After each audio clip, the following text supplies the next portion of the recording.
আমি আজকে বানাবো মুরগির ছাল আর লগে মুরগির মাংস আছে। তো এখানে মুরগির ছাল অল্প গরম জল করে মুরগির ছালটা অল্প গরম জলে ভিজিয়ে রেখে তারপরে সাবা করে নিতে লাগবো। মুরগির ছাল ভালো করে সাবা করতে লাগবো। সঙ্গে মাংসও আছে মুরগি,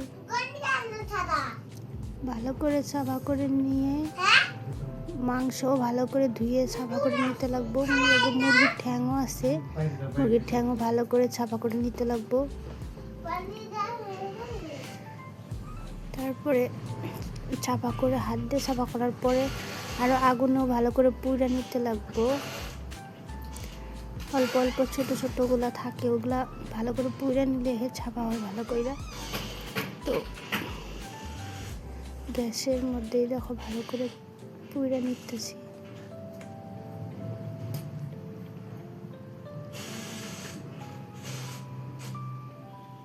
পুড়ে নিলে বেশি ভালো করে ছাপা হয়ে যায় ভালো করে। তারপরে দেখো আমার রসুন আদা এইসব বাটা নেওয়ার পরে পেঁয়াজ কাঁচা লঙ্কা একসাথে নিয়ে ভালো করে শিলবাটায় বাইটে নিয়ে তারপরে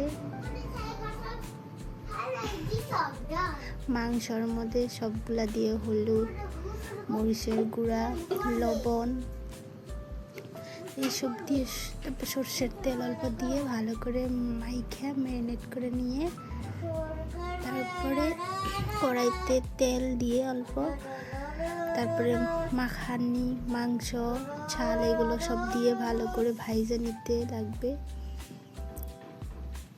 কত তেল উঠছে। তারপরে ভাজানোর পরে নামিয়ে নিয়ে তারপরে টমেটো ভালো করে শিলপাটায় বাইটে নিয়ে তারপরে কড়াইতে তেল দিয়ে আরও অল্প তেল গরম হওয়ার পরে তারপরে টমেটো আর আলু আছে অল্প আলু টমেটো একসাথে দিয়ে তেলের মধ্যে গরম হওয়ার পরে টমেটো আলু একসঙ্গে দিয়ে দিতে হবে। আর পেঁয়াজ লগে পেঁয়াজও আছে, কাঁচামরিচ বাটাও আছে লগে। এইসব দিয়ে একসাথে কড়াইতে ভালো করে নেড়ে ছেড়ে নিতে লাগবে।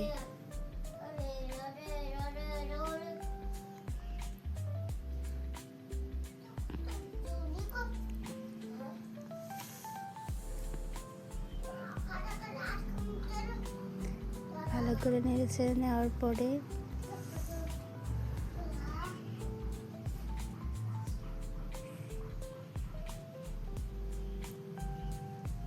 ভালো করে ভাইজে কষায় নিতে লাগবে।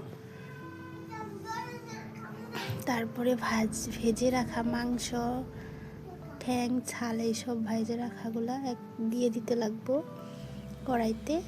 তারপরে একসাথে সবগুলা নেড়ে চেড়ে নিয়ে ভালো করে নেড়ে চেড়ে নিতে লাগবে।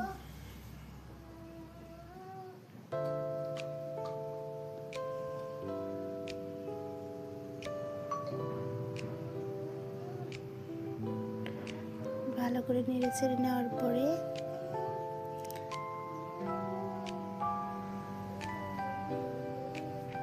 অল্প একটু জল দিয়ে তারপরে কষিয়ে নিতে লাগবে।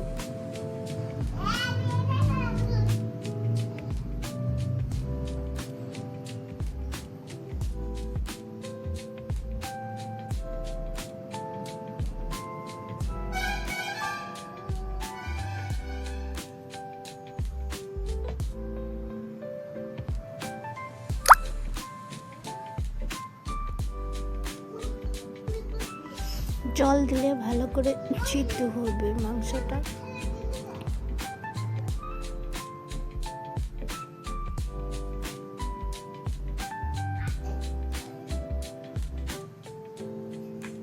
কত তেল উঠছে দেখো।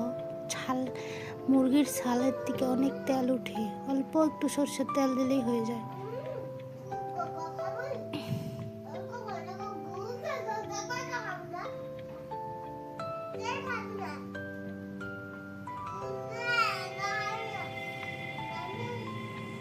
কত তেল উঠছে, বেশি তেল দেওয়াই হয় নাই, তাও তবু কত তেল উঠছে করে।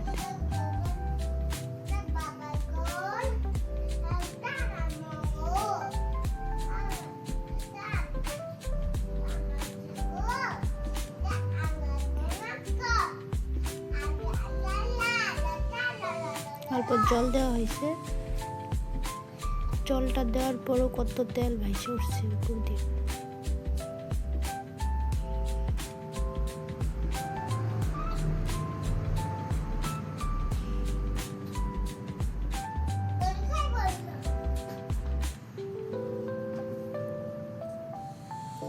কষানি মাংস খায়ও বহুত স্বাদ লাগে।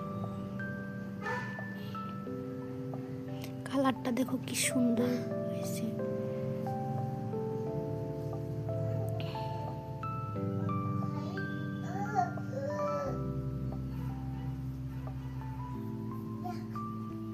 কালারটা জাস্ট ফাটাফাটি।